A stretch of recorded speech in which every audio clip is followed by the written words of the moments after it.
Hai semuanya, welcome back to my channel. Di video kali ini aku akan menceritakan tentang kisah hidup seorang ratu yang hidup pada zaman Joseon, zaman kerajaan Korea. Ratu ini cukup terkenal pada masanya. Beliau pernah digulingkan oleh selir istananya sendiri dan akhirnya diangkat kembali menjadi ratu. Bagaimana kisahnya?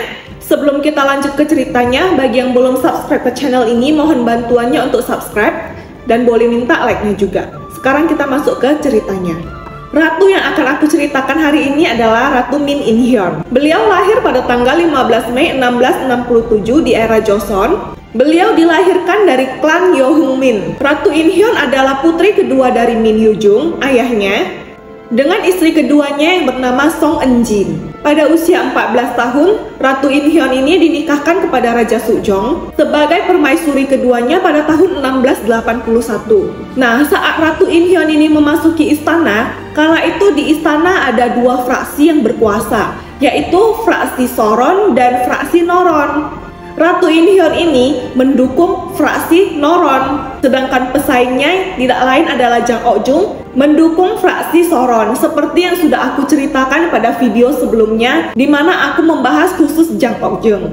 Selama pernikahan Ratu In-hyun dan Raja Sukjong ini, ada rumor yang mengatakan bahwa Raja Sukjong ini sebenarnya tidak menyukai Ratu In-hyun, sehingga pasangan ini tidak memiliki keturunan. Tapi itu katanya. Sama seperti di video yang aku ceritakan kemarin, Jang Ok-jung ini setelah Ratu In-hyun naik, Jang Ok-jung ini masuk ke istana sebagai dayang. Tapi kemudian karena raja menyukainya, dia diangkat menjadi selir raja. Sampai-sampai Jang Ok-jung ini melahirkan seorang putra untuk raja yang diberi nama Yiyun pada tahun 1688. Kelahiran putra Jang Ok-jung ini menimbulkan pertikaian yang luar biasa di istana, sehingga terjadilah tragedi berdarah yang disebut sebagai pembersihan sastrawan Gisa. Mengapa hal itu bisa terjadi?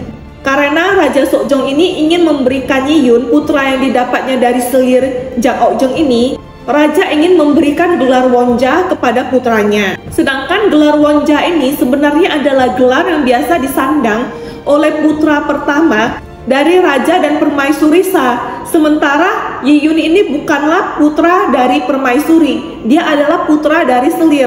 Tentu saja banyak pejabat-pejabat istana yang menolak keputusan raja ini.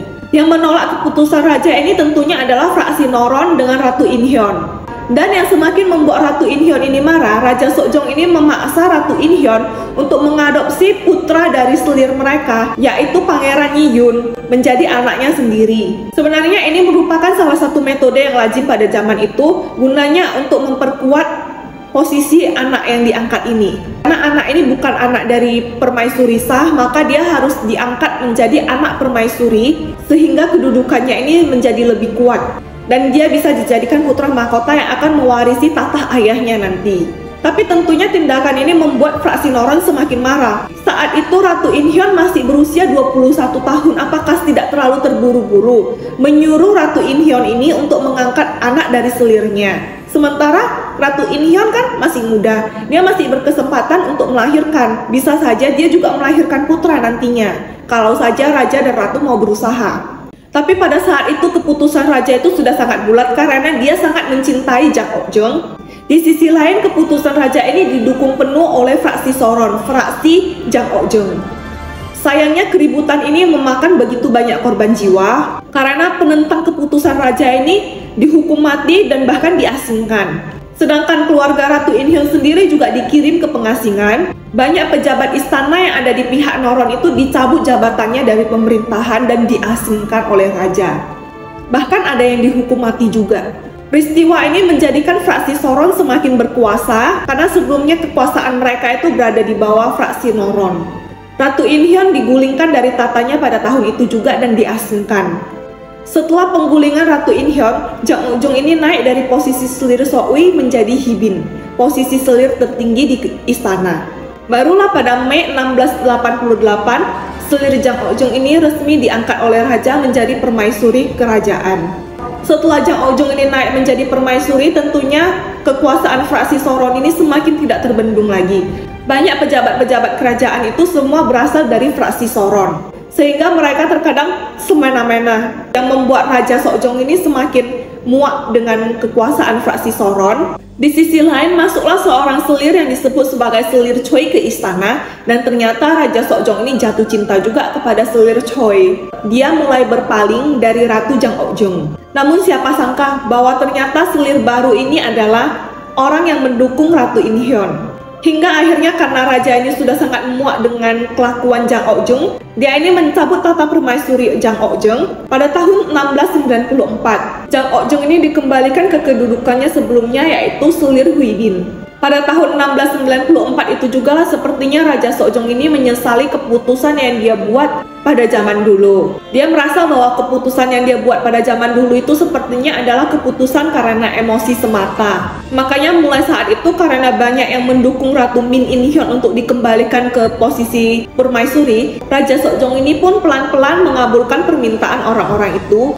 dan dia secara bertahap membawa kembali Ratu In Hyun ke posisi permaisuri. Dinaikkan bertahap mulai dari Hibin, kemudian menjadi permaisuri. Pada tahun yang sama juga, 1694. Sayangnya pada tahun 1701, Ratu In Hyun ini jatuh sakit. Sakitnya ini tidak diketahui penyakit apa sebenarnya. Dan pada tahun itu juga beliau ini meninggal dunia secara tiba-tiba. Pada usianya yang masih 34 tahun. Sampai saat dia meninggal dunia, beliau ini juga tidak memiliki keturunan dari Raja Seokjong. Ada yang bilang beliau ini sepertinya diracun, tapi itu cuma rumor. Hal ini tidak terbukti sama sekali. Bahkan konon ada yang mengatakan kalau pada masa berkabungnya Ratu In Hyun ini, Raja Seokjong ini suatu malam bermimpi bertemu dengan Ratu In Hyun. Di mimpi raja itu, Ratu In Hyun memakai sobok yang bersimbah darah. Saat Raja Seokjong ini bertanya kepada Ratu In Hyun, apa sebenarnya yang membuat kamu meninggal? Kenapa kamu meninggal secara tiba-tiba? Tapi Ratu In Hyun ini tidak menjawab raja, melainkan dia hanya menunjuk ke arah kamar Jang Hibin, yang membuat raja ini tersentak bangun karena terkejut. Kemudian raja pergi ke kamar Jang Hibin. Saat dia sampai di depan kamar Jang Hibin, raja mendengar di dalam kamar Jang Hibin ada suara tertawa dan suara musik. Jadi raja ini menguping. Ternyata Jang Hibin membawa dukun ke kamarnya. Mereka melakukan ritual doa untuk kematian Ratu In Hyun, seperti semacam disantet gitulah. Kenapa raja yakin bahwa mereka menyantet Ratu In Hyun? Karena di dalam kamar itu ada boneka voodoo, di mana boneka itu ditusuk-tusuk dengan jarum. Hal ini dipergoki sendiri oleh Raja Seokjong, dan kejadian inilah yang membuat Jang Ok-jeong ini dihukum mati oleh raja dengan meminum racun. Ratu In Hyun sendiri dimakamkan di Myeonggung, Provinsi Gyeonggi, dan kemudian Raja Seokjong pun dimakamkan di daerah sekitar sana. Sampai di sini dulu cerita singkat mengenai Ratu In Hyun. Kalau ada informasi tambahan atau informasi yang aku salah sampaikan, boleh kalian tambahkan di kolom komentar. Bagi yang belum subscribe ke channel ini, mohon bantuannya untuk subscribe, dan boleh minta like-nya juga. Mohon maaf bila ada kesalahan kata. Sampai jumpa di video selanjutnya.